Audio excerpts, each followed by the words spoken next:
My name is Danielle Kilcullen. I am the founder of Exploring the Wonder Years. Today, we're going to be talking with J. Cologne. We're going to be talking about exploring the wonders of family partnerships, specifically talking about co-parenting. Jay and I have been co-parenting for the past 22 years. We have known each other for 29 years. And so we're going to be sharing our experiences with you. This is not a one size fits all sort of conversation, but we will be very vulnerable and explain where we have been over the past 22 years as co-parents. Correct. Go ahead, Jay. What do you got to say for yourself? Well, just to give you a little background,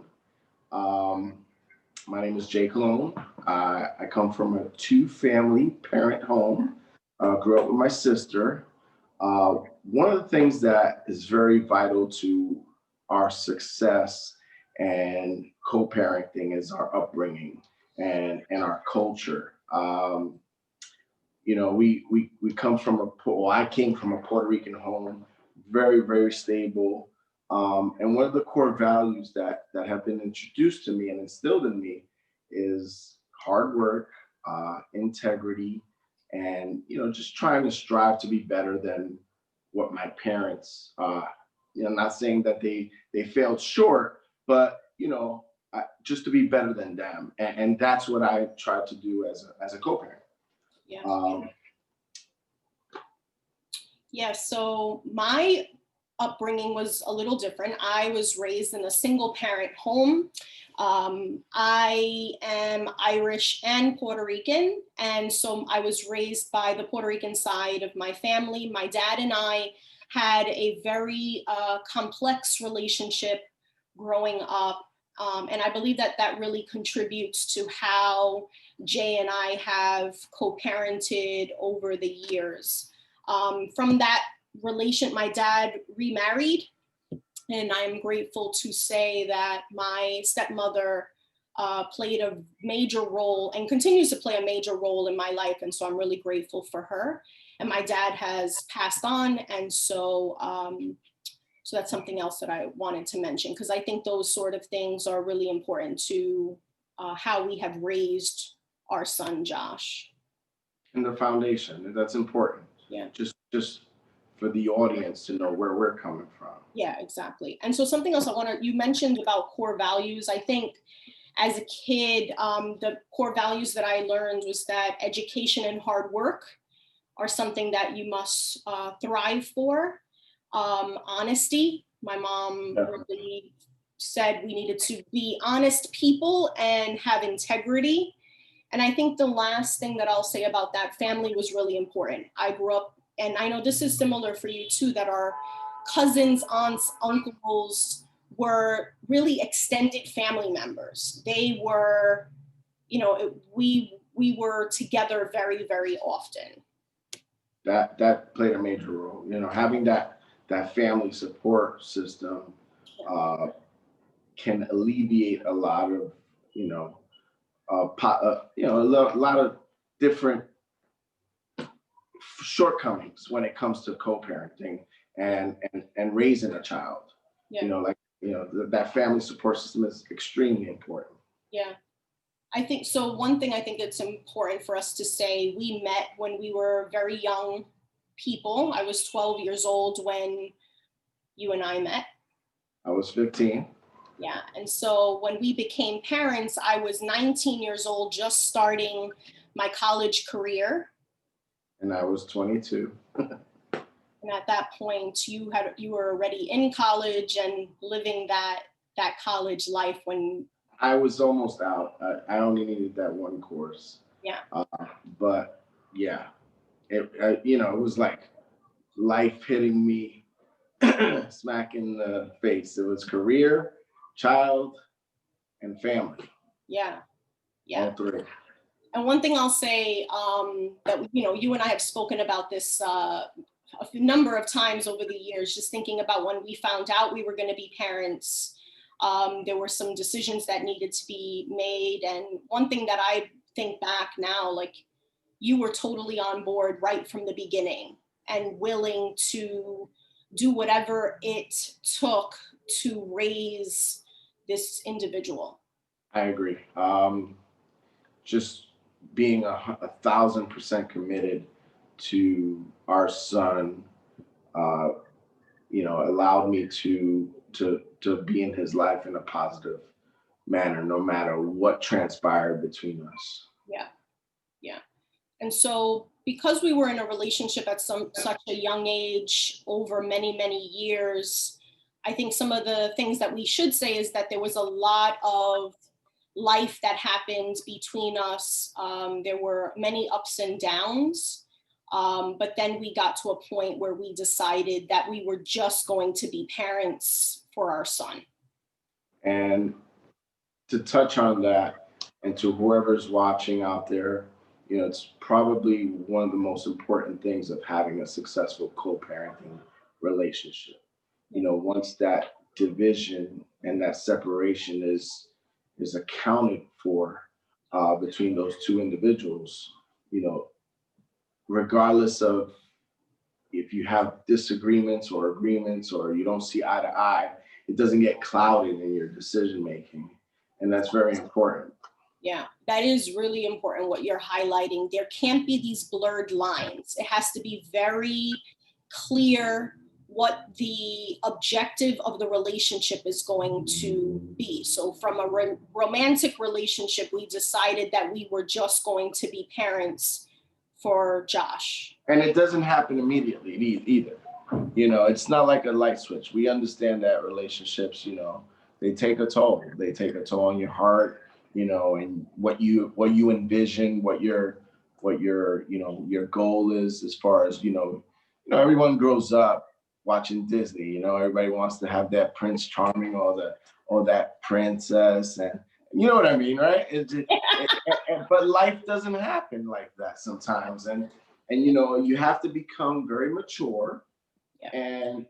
and put your big boy pants or your big girl pants, and this is what we got to do to make this right for our child. That's I think that's what worked for us. Absolutely. I'm very firm by that, and I live by that. Yeah. And I will, if anyone's asked me what has worked in the past, that's very important. Yeah. And I think something else that I think is important for us to say, there wasn't this toxic physical abuse that went on between us, right? And if that's someone's narrative, then that's a different sort of story. We're not talking about that being part of our story. And so we want to be clear that people should protect themselves, protect their children. And so we're not saying that you push forward, even though there's some toxicity in your relationship. Yeah, agreed. And our version of co-parenting, just a disclaimer, it's not the tell-all. Everyone's different. Yeah. So we understand that, but we're here to share.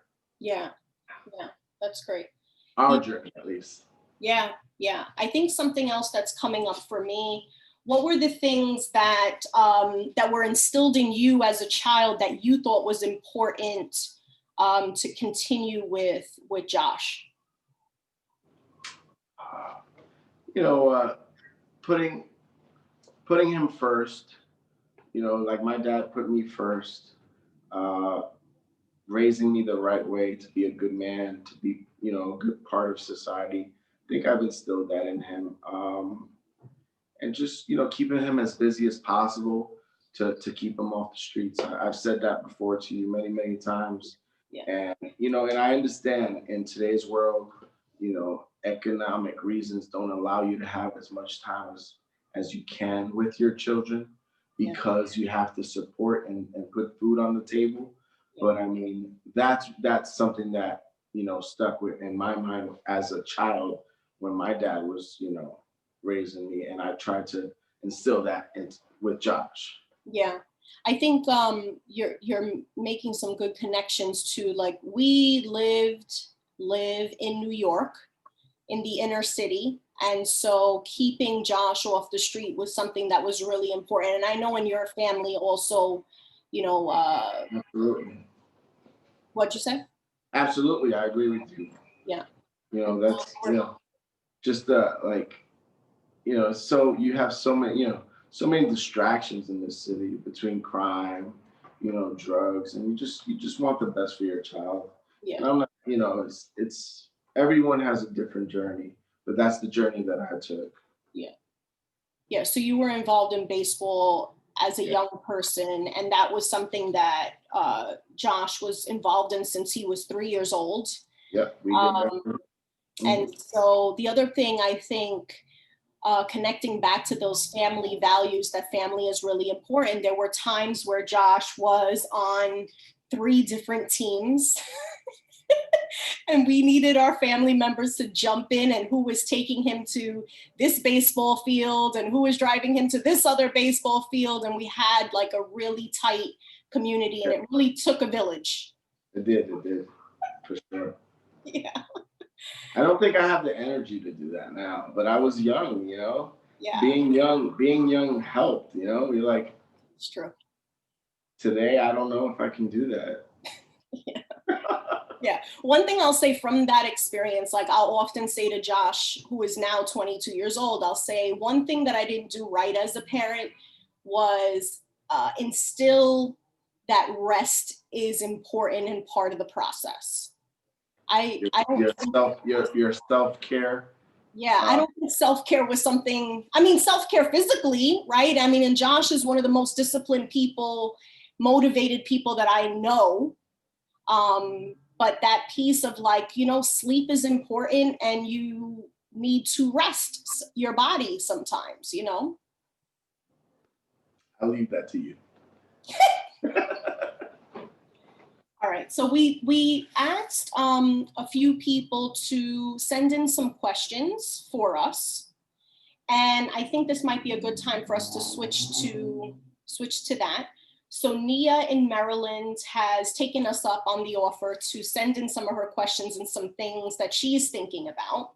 And so one of the first questions was about in a moment of an untimely death, how do you co-parent through that moment? And I think, and Jay, you and I have talked about this, thinking about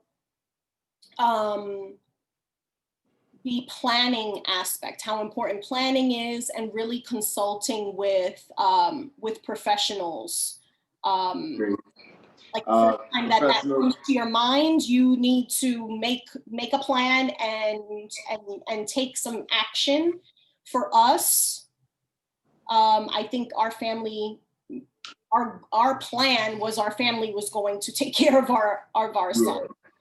Yeah, we were fortunate enough to have, our parents heavily involved in our child's upbringing. Yeah. And I don't think we even thought of planning at that time. Yeah. Now as adults, we're in a different, we see it from a different perspective. Yeah. But yeah, it's I think that, when you come, and if you don't plan, obviously speak to the professionals. Yeah. At that point, Yeah, absolutely. So another question that Nia asked is, how do you co-parent through unmet expectations and painful disappointments? Can you touch up on that a little bit? So something that came to mind, it's like twofold for me.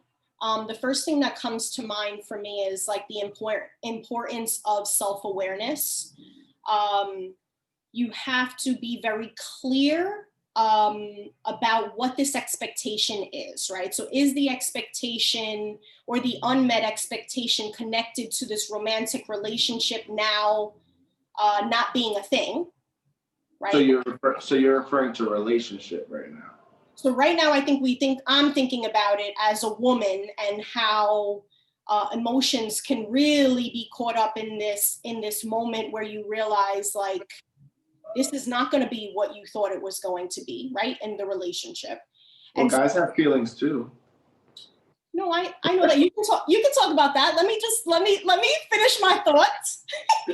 Being really self-aware and checking that expectation that it's truly not connected, the expectation that you're talking about is it a romantic expectation that was unmet, or is it something connected to co-parenting?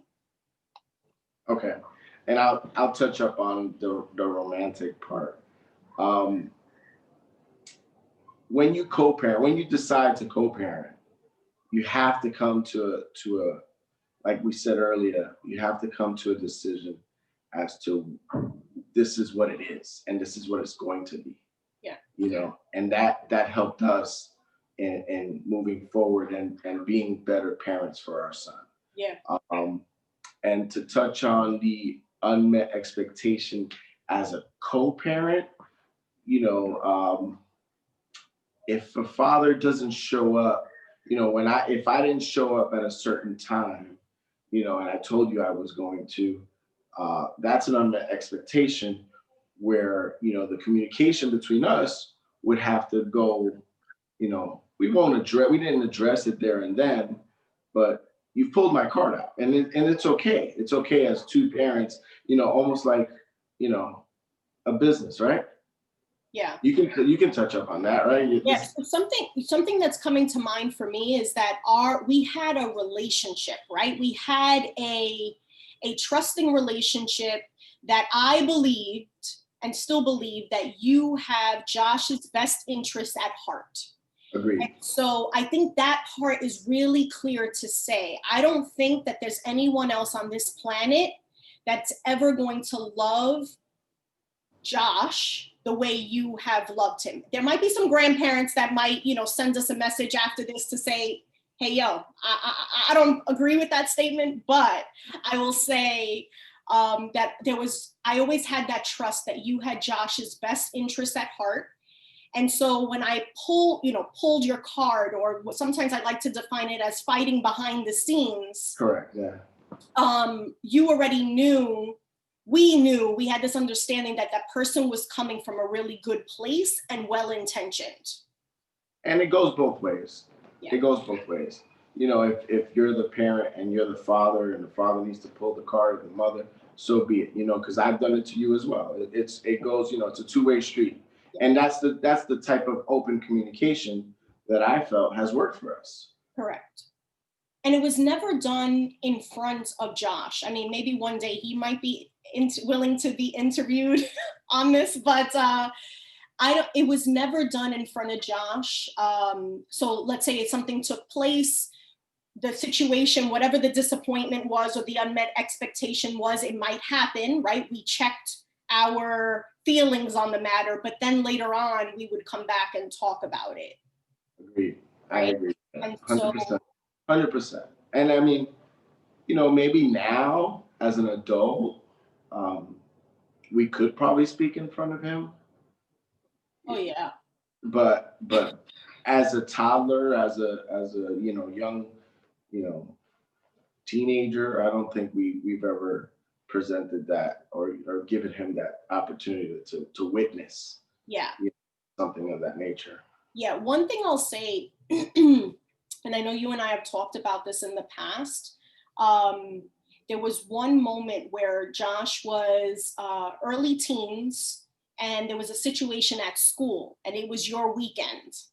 And I remember you called me and you said, we need to come together and talk about this as a family unit, right? So me, you, and Josh. And so I remember showing up at your apartment, and it was later in the evening, like it was dark. It was dark out. And so I remember Josh coming out of the shower, and he didn't think anything weird that I was sitting at your dining room table ready to have this dialogue. And I remember that was a moment, a real moment for me that really speaks to the relationship that you and I have, that he didn't think it was weird that mom was at dad's house at 9 o'clock at night, ready to have this family conversation about something that went on in school. So there wasn't that, I felt like that was a real moment to celebrate, that he did not see that his parents were ever not on the same page, even though there was fighting behind the scenes at times. No, I agree with that. I remember that specifically. Yeah. And that's the type of relationship you and I had, you know, where we were when it came to Josh, we were very, open-minded, and if we needed a response, we would respond no matter what time. And it depends. There's certain things that can wait.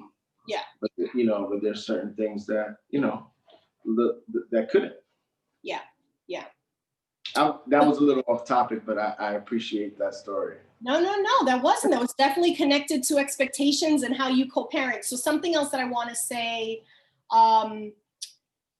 about this, thinking about, we talked a little bit about our support system. And one thing that I learned from a friend of mine, and Nia from Maryland knows this person, and we love her very, very much. You can create family from anyone. It doesn't have to be blood family, right? I think we had our scenario, our narrative was that our family was very much involved, but there are some people that you can create family from, people that you love, friends that you meet. They can become your family. You can define family in any way you want. I agree with that. And so thinking about really building your tribe, if these unmet expectations or disappointments come from maybe not showing up on time or canceling on the child or whatever the case is, that you would have that support system. So self-care is a priority, right? Of course, keeping your child safe, I think is really important, but your cup needs to be full in order to fill another human's cup, like your child. I agree. Yeah. So another question that's coming to my mind is like, what sort of coping mechanisms did you have over the years as a co-parent?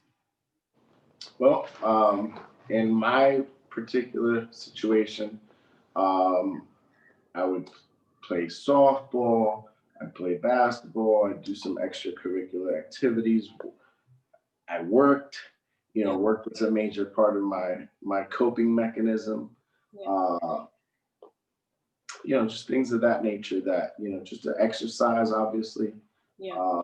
Just to keep my mind, self-aware, to self-care, so Yeah. keeping that, like that. Self-care motto into my regimen.